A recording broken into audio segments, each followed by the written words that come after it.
এইকেইটা গাড়ী সব মেঘালয়, টেংকি গাড়ী যিকেইটা আছে সব মেঘালয় হয়। তো আমি ইহঁতক লোডিং কৰিবলৈ নিদিওঁ। মেঘালয়ৰ বিৰুদ্ধে বিৰলা চিট সেনাৰ অৰ্থনৈতিক অৱৰোধ।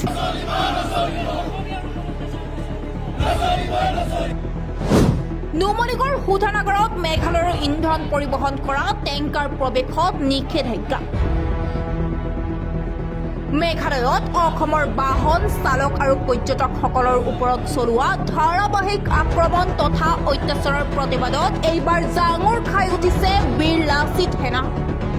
গোলাঘাট জিলাৰ নুমলীগড় শোধনাগাৰত মেঘালয়ৰ ইন্ধন পৰিবহণ কৰা সকলো টেংকাৰ প্ৰৱেশত নিষেধাজ্ঞা আৰোপ কৰি সংগঠনে আৰম্ভ কৰিছে তীব্ৰ অৰ্থনৈতিক অৱৰোধ।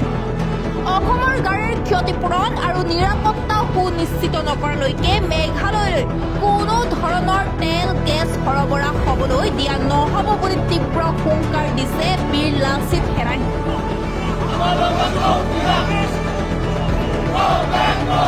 এইকেইটা গাড়ী সব মেঘালয়, টেংকি গাড়ী যিকেইটা আছে সব মেঘালয় হয়। তো আমি ইহঁতক লোডিং কৰিবলৈ নিদিওঁ। এইটো নুমলীগড় ৰিফাইনেৰী হয়। আমি ইহঁতক যেতিয়ালৈকে আমাৰ সমাধান নহয় তেতিয়ালৈকে আমি টেংকি গাড়ী লোডিং কৰিব নিদিওঁ। আৰু বিশেষ আমাৰ যিকেইটা শাস্তি পাবলগীয়া খাচীয়া আছে ইহঁতক শাস্তি দিব লাগিব। তাৰপিছতহে আমি লোডিং কৰিব দিম, নহ'লে আমি লোড কৰিব নিদিওঁ। বিৰলা চিট সেনাৰ দাবী, মেঘালয়ত আক্ৰমণৰ বলি হোৱা অসমৰ বাহনৰ মালিক আৰু চালকসকলক উপযুক্ত ক্ষতিপূৰণ দিব লাগিব। আক্ৰান্ত বহিৰাজ্যৰ পৰ্যটকসকলৰ নিৰাপত্তা আৰু ক্ষতিপূৰণৰ ব্যৱস্থা মেঘালয় চৰকাৰে গ্ৰহণ কৰিব লাগিব। অসমৰ চালক আৰু যাত্ৰীসকলৰ সম্পূৰ্ণ সুৰক্ষা নিশ্চিত নকৰালৈকে এই অৰ্থনৈতিক অৱৰোধ অব্যাহত থাকিব বুলি বিৰলা চিট সেনাই মন্তব্য কৰে। প্ৰতিবাদীসকলে স্পষ্ট কৰি দিছে যে কেৱল নুমলীগড়তেই নহয়, অসমৰ বুকুৰে মেঘালয়লৈ যাবলগীয়া খাদ্য সামগ্ৰী, তেল, গেছ আৰু অন্যান্য জৰুৰী সামগ্ৰীৰ পৰিবহণ সম্পূৰ্ণৰূপে স্তব্ধ কৰি দিয়া হ'ব। উল্লেখযোগ্য কথাটো হ'ল যে এই অৱৰোধৰ ফলত মেঘালয়ত ইন্ধনৰ তীব্ৰ নাটনি সৃষ্টি হোৱাৰ সম্ভাৱনাই দেখা দিছে।